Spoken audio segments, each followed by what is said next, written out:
how many issues do you see polarization trickling down to? I mean, you mentioned that, messages and campaigns are oftentimes now getting more informed by national politics, but Mhm. what is your view on the statement that all politics is still local? How do you think about that?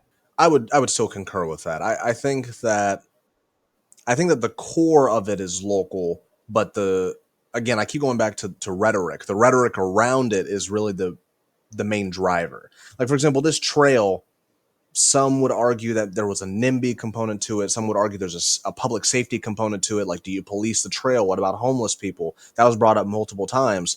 So, and that we've seen multiple times in other forms of government, like state and federal. And so it's it's the same justifications or talking points on different subject matters. But I think at the core of it, especially at the local level, we see like with community centers, with the trail project, it's like, okay, what about recurring costs? How does that affect my taxes? And so it's when you break it down into these talking points, that's when it becomes more of the federal the federal talking points that you see quite often. But at the core of it, in terms of execution, looking at it from a local perspective can be completely different. At a local level, we're not just thinking about the taxes, but it's like, okay, what about the economic development opportunities? Does this trail lead to our businesses so we can actually get more commercial tax base? Uh, does biking in the city or make it easier for people to access our different stores in the center of what we call Old Town? Does it help with stormwater regulation? So when you breaking it down differently from a local, state, and federal perspective can really change how you view a project. People can tell when someone is being authentic and genuine. Uh, I mean, you have multiple candidates who show up out of nowhere, have never volunteered in the community, pop up and they're campaigning on all these things, maybe running for a federal or state office, and they have no government management experience, and that can be frustrating. And I think I think people are becoming more accustomed to seeing that. So when you have someone who's volunteered in the community before even thinking about running for office, or who's worked in government before and has that experience, I mean, one thing I learned in Hawaii, one of the stories of King Kamehameha was even though he was the king, if he went to go fishing and hopped on a boat with some fishermen, he told them that you're in charge. Just because I'm king doesn't mean I'm the expert. And so it's the level of expertise and authenticity, and that's something I tried to really capture during my campaign too. Was I'm a goofy and fun person, so I did reels. I was going around on a scooter, uh, shooting basketball in my campaign videos. It was, but I wanted to show people who I was, and hopefully they liked me. Yeah, I think the putting the authenticity out there, especially at a time where I think we're oftentimes forced to fit certain characters, I think is especially difficult. Um, what is it like when you're going down the street and you're like on a scooter and you're like filming something? Like, how do you avoid feeling embarrassed? How do you That's actually something that I struggle. I'm being honest. Like, when we go out into bridge chapter communities and I have to film a video or I have to go do something, I'm like, sometimes it's kind of like, I don't know, this is kind of weird. How do you just embrace the process and just go for it? I mean, it's a gamble. I had the fortune of having a really good team behind me who supported my goofy ideas, but also told me when I was being a little bit too much because you do need to make sure you maintain a level of professionalism. So it helps to have a group or people that you trust that balance you out. But at the same time, it's how do you truly want to stand out is a question you have to ask yourself. You could do the what I call the quote unquote general talking points that you tend to see from party politics, and which I've seen trickle down to the local level now as well. It's not just federal and state anymore. Or you can show people like, hey, like for example, you've heard of the demure like TikTok meme, right? Or Yes, the yes, reel. yes. I Yeah. did a video like that showing people where our different precinct locations were and saying like, hey, come vote at City Hall, which is precinct 4. Very insightful, very demure, and that was one of my biggest videos. But there was an educational component too, so making sure that you have a meaning behind it is not just random. Yeah. So you mentioned national politics trickling down to state Mhm. and then now even to local. Can you talk a little bit more about that? Yeah, one thing that I saw last year during the campaign was because our elections used to be in May, and then we transitioned to November, and I think part of that change came with this idea of the slates. So you had like a Democratic slate and an independent slate. running on different things. Some have more maybe NIMBY talking points. Some have more the federal talking points that we never get to at the local level anyway. And so that rhetoric has started trickling down and starting to dominate the narrative of campaign. So it's trying to navigate and weave through that. That was something that Why do you think that is? uh I think it comes down to your priorities and what you're trying to get done. If you're very policy focused, you'll know that at the local level, there's most of what they talk about at the federal level doesn't apply to us outside of maybe execution on certain items or budget items. But if you're more wanting to go up the ladder very quickly, then you want to appeal to a base and kind of set yourself up for success in the future. And so it's what you prioritize, and I think it's unfortunate. I think locals should be focused on local. We don't want to. I think it's the most important form of government, but also the most overlooked. Hmm.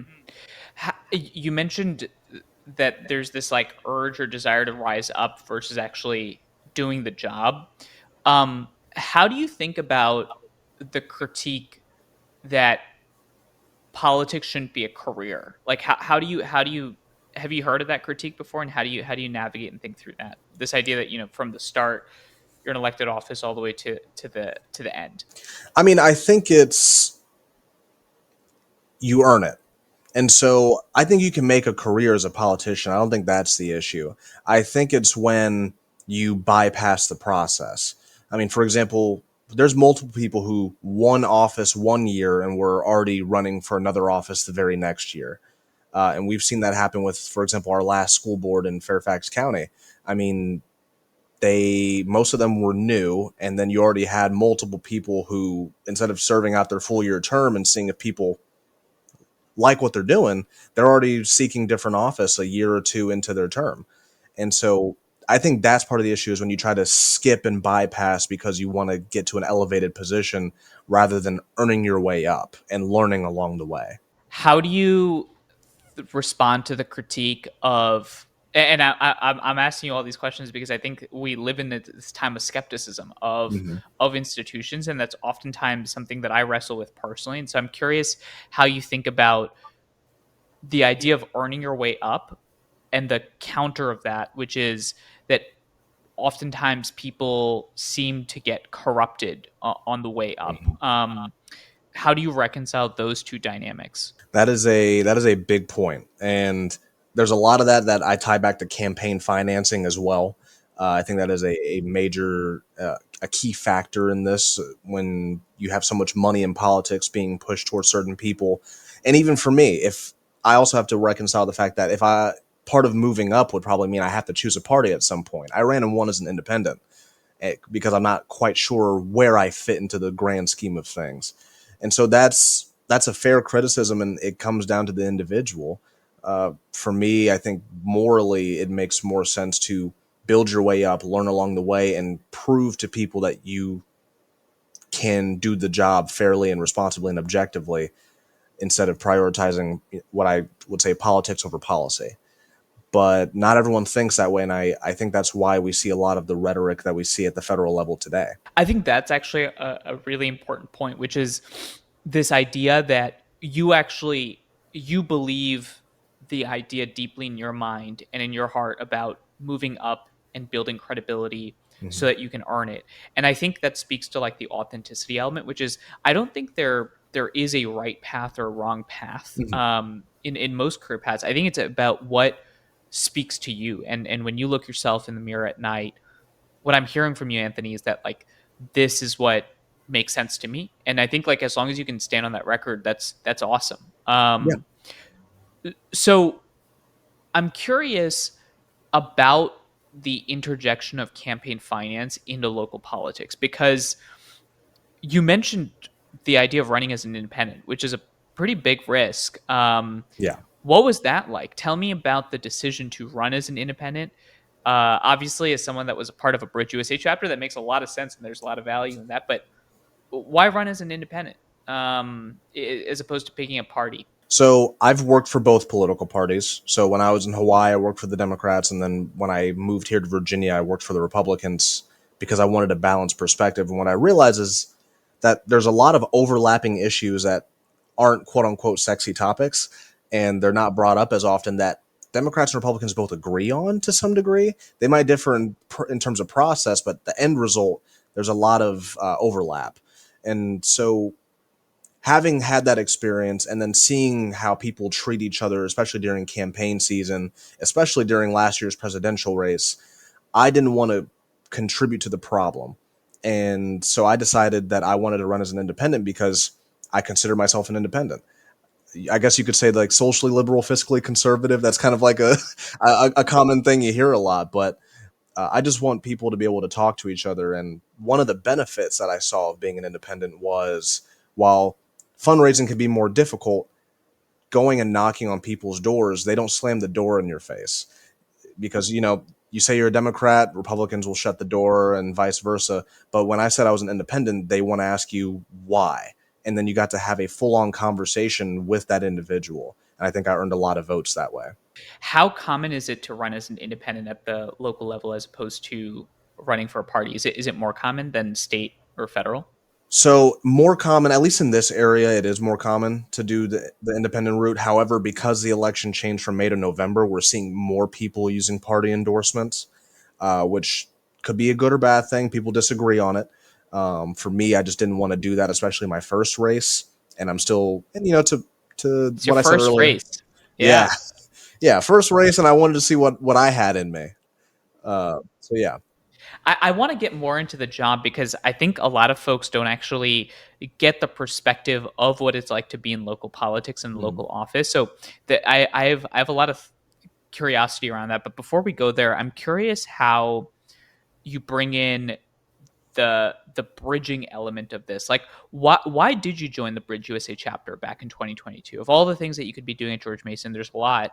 Like, why not join other groups and other organizations? Like, why were you drawn to the Bridge USA chapter? Well, especially at that time, I was very frustrated with both parties, and a lot of the fear mongering, the bickering, and the ugliness that we were seeing at the federal and state level. And it started popping up in the local, and I was just extremely frustrated because I saw guilty people on both sides, and I was looking for some type of reconciliation or compromise, something in the middle that would teach people how to use Socratic method to engage in healthy discussion in what our elected bodies should be looking like.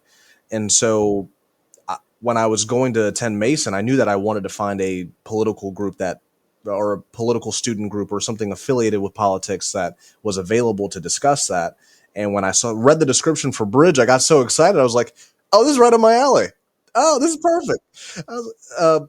You're telling me that there's a group focused on helping people have healthier dialogue in politics? Sign me up. That I know. I had no idea, and so I was very excited to join. So I messaged them on Instagram, got a reply immediately. And next thing you know, eventually I become their director of student outreach. Hey, shout out to the George Mason chapter for responding very quickly to the Instagram DM. You Oh know, that's yeah, that's oh yeah, that's that means they were on top of. oh they were, and it's so weird for me that I started my journey there, and then I kind of go full circle, and then back in April they invite me as a guest speaker to the event. So that was that just so many blessings in that. Yeah, you must have felt proud. That's awesome, man. Well, let me ask you this: you use the C word, compromise, which is a word that does not get you a lot of favor or Mhm. a lot of, uh, frankly, much of anything, especially credit at this time. How often do you actually compromise in your current job? a, Um, a lot. yeah, I I would would say imagine. I would say a decent chunk. I mean, you know, some people want things one way, some people want things the other way, and quite often we have to meet in the middle. It's not always going to be that way, but sometimes there's trading elements, sometimes there's like, hey, this policy might be going too far. How about we scale it back to here? One thing that we're seeing, like for example, with affordable housing, is do we allow by right mixed use development? Some folks, such as myself, are more, yeah, let's do it. Some folks are more hesitant, saying, no, I think we should maybe scale back and review each application as it comes in.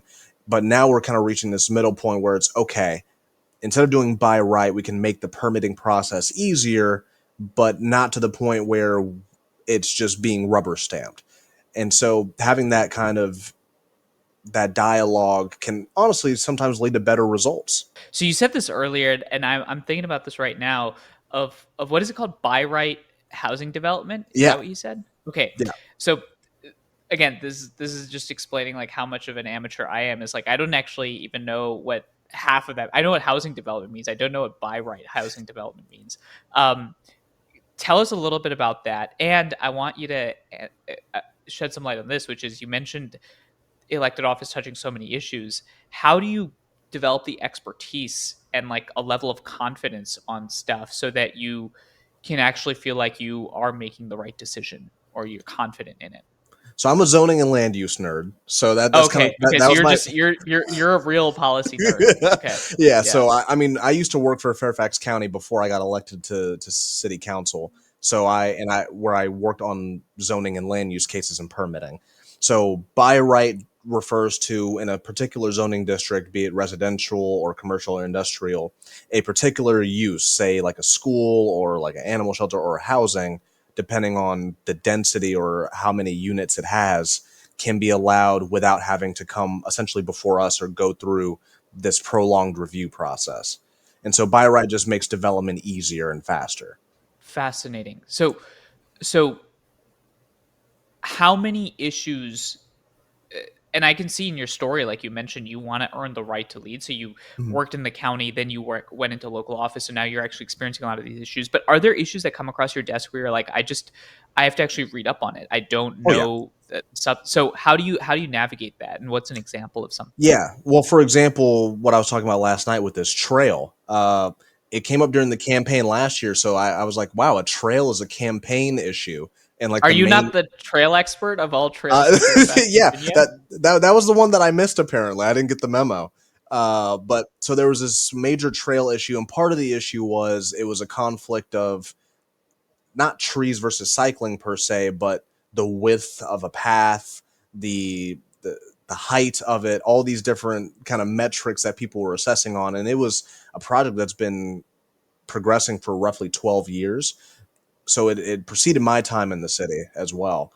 So it was a combination of I met with staff because at the same time, local government, a lot of the work comes from our staff, both at the local, state, federal level. And so they're the real experts. They've spent their lives studying these things. So meeting with them regularly to say, hey, what do I need to know about this project? Asking questions, getting the details, and then sharing it with people so people understand where you're coming from. Meeting with community members who have lived here longer than I have that are more familiar with it. I did multiple times. I went out and actually toured the trail with community members to not only see the path, but see specifically what their concerns were. And then with that, I was able to form my own opinion on things. And that includes regional partners too, like VDOT. And so there were a lot of components, a lot of research. I spent months doing this. On the trail. You Yeah, were on the on the trail trail. figuring out the trail. Yeah, I was on the trail to be back on the trail.